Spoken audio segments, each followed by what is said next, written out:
الحمد لله الذي يهدي من يشاء إلى صراط مستقيم نحمده سبحانه وهو بر رحيم أشهد أن لا إله إلا الله الملك الحق المبين وأشهد أن محمد رسول الله الصادق الوعد الأمين اللهم صل وسلم وبارك على سيدنا محمد وعلى آله وأصحابه أجمعين أما بعد فيا أيها المسلمون الكرام أوصيكم وإياي بتقوى الله وطاعته لعلكم تفلحون. Kaum muslimin yang sidang Jumat yang dirahmati Allah Subhanahu wa taala. Pada kesempatan yang berbahagia ini, patutlah kita semua mengucapkan syukur kepada Allah. Karena pada saat ini kita semua dapat merasakan beberapa kenikmatan.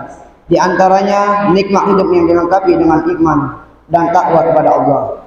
Sebagai wujud dari rasa syukur kepada Allah itu, tidak cukup kiranya hanya dengan mengucapkan kalimat alhamdulillah. Namun yang lebih penting adalah rasa syukur itu kita wujudkan dalam berbakti, merupakan tindakan atau perbuatan, yakni melaksanakan semua perintahnya dan menjauhi segala yang dilarangnya.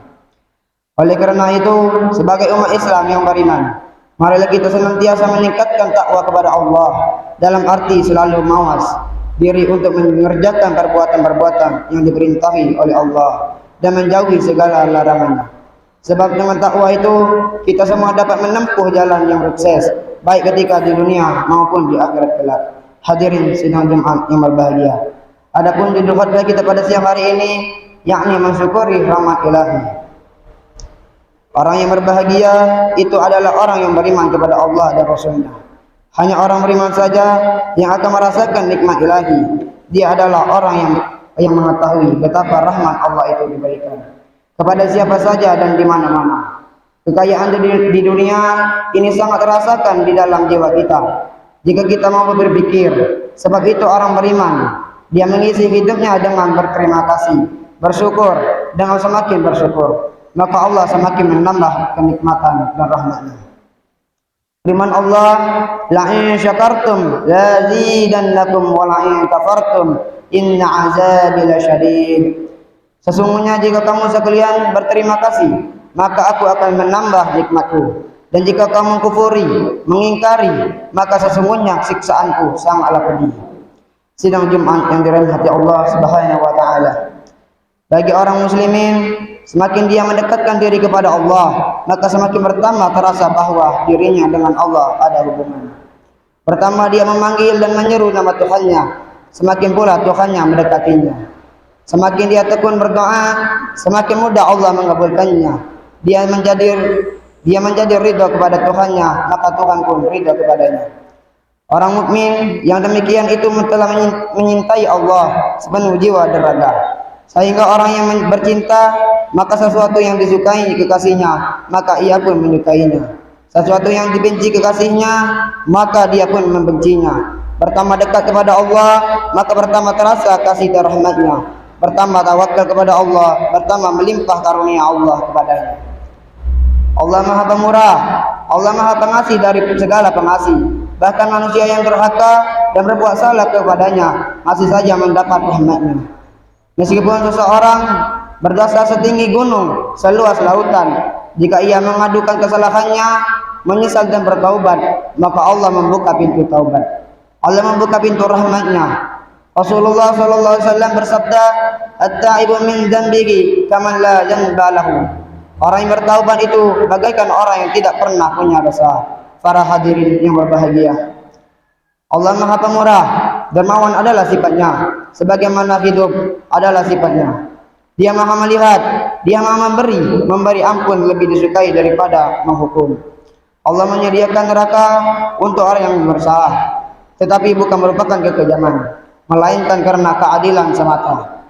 Sungguh pun demikian, sejak Nabi dan Rasul yang mula-mula diutus selalu berpesan kepada umatnya agar jangan mendekati neraka, jangan bermain-main dengan dosa dan kemungkaran. Allah Ta'ala berfirman, "Wa ma kunna mu'azzibina hatta nab'atsu rasula." Dan tidaklah aku menyiksanya sehingga aku mengutus rasul. Allah Subhanahu wa taala berfirman, selalu memberi tuntunan melalui para rasulnya agar manusia jangan menempuh jalan yang salah. Peringatan Allah tentang siksaan neraka ibarat rambu-rambu yang dipasang polisi di setiap persimpangan atau tepi jalan yang berbahaya. Misalnya, kita menyumpai rambu-rambu jalan menanjak dan licin. Apabila sopir tidak mengabaikan, maka mobilnya akan selip atau terperosok ke jurang. Siapakah yang salah? Sopir itu sendirilah yang tidak mentaati peringatan. Demikian pula Nabi dan Rasul yang diutus Allah kepada umat manusia. Dia adalah rambu-rambu. Dia adalah orang yang memberi peringatan dan menunjukkan ke jalan yang benar di muka bumi ini. Karena itulah Nabi dan Rasul merupakan manusia pembawa amanah Allah. Diutusnya Nabi dan Rasul kepada kita agar manusia selalu ingat tentang tujuan Allah menciptakan dirinya. Karena itu janganlah sampai terlena menuruti bujukan setan dan iblis yang selalu ingin menjerumuskan. Para hadirin yang berbahagia, oleh sebab itu hendaknya kita mengikuti ajaran agama, karena ajaran agama selalu mengandung nilai kebenaran. Rasul membawa kitab suci Al-Quran yang merupakan wahyu dari Allah. Di dalamnya penuh dengan ajaran-ajaran kebenaran. Di dalamnya penuh dengan peringatan agar manusia insaf bahwa dirinya adalah makhluk Allah yang berhak menerima rahmatnya. Adapun rahmatnya adalah yang telah ada di muka bumi ini dan kelak di hari kiamat berupa kehidupan di surga. Jika manusia menurut jalan hidup yang telah digariskan agama, khususnya agama Islam, maka ia akan selamat dari tipu muslihat dunia yang banyak memberi maksiat daripada manfaat.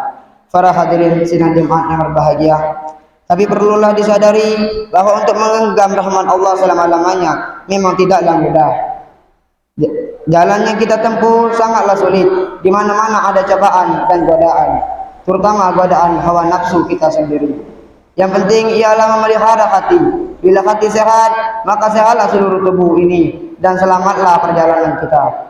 Jika hati berpenyakit, maka sakitlah seluruh tubuh dan kita akan menempuh jalan yang menyimpang atau salah. Oleh karena itu, kita diperintahkan agama untuk memelihara hati di saat-saat tertentu. Kita wajib mengatur dan meneliti agar hati ini selalu bersih dan mempunyai tekad yang kuat menuju keridhaan Allah Subhanahu wa taala. Yakni dengan dibarengi dengan amal yang saleh, yang ikhlas dan membuang segala perasaan yang mengotori hati. Barakallahu lakum bil Qur'anil azim wa nafa'ani wa iyyakum bima fihi minal ayati wa dzikril hakim. Wa taqabbal minni wa minkum tilawatahu innahu was samiul alim.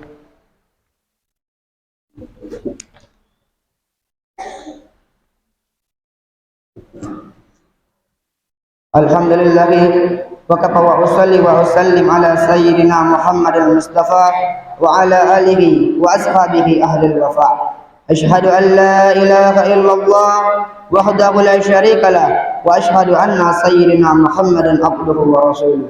أما بعد فيا أيها المسلمون أوصيكم بنفسي بتقوى الله العلي العظيم واعلموا أن الله أمركم بأمر عظيم أمركم بالصلاة والسلام على النبي الكريم فقال إن الله وملائكته يصلوا على النبي يا أيها الذين آمنوا صلوا عليه وسلموا تسليما. اللهم صل على سيدنا محمد وعلى آل سيدنا محمد كما صليت على سيدنا إبراهيم وعلى آل سيدنا إبراهيم وبارك على سيدنا محمد وعلى آل سيدنا محمد كما باركت على سيدنا إبراهيم وعلى آل سيدنا إبراهيم في العالمين إنك حميد مجيد. اللهم اغفر للمسلمين والمسلمات والمؤمنين والمؤمنات الأحياء منهم والأموات. اللهم ادفع عنا البلاء والغلاء والوباء والفحشاء والمنكر والبغي والسيوف المختلفة والشدائد والميهان ما ظهر منها وما بطن من بلدنا هذا خاصة ومن بلدان المسلمين عامة إنك على كل شيء قدير.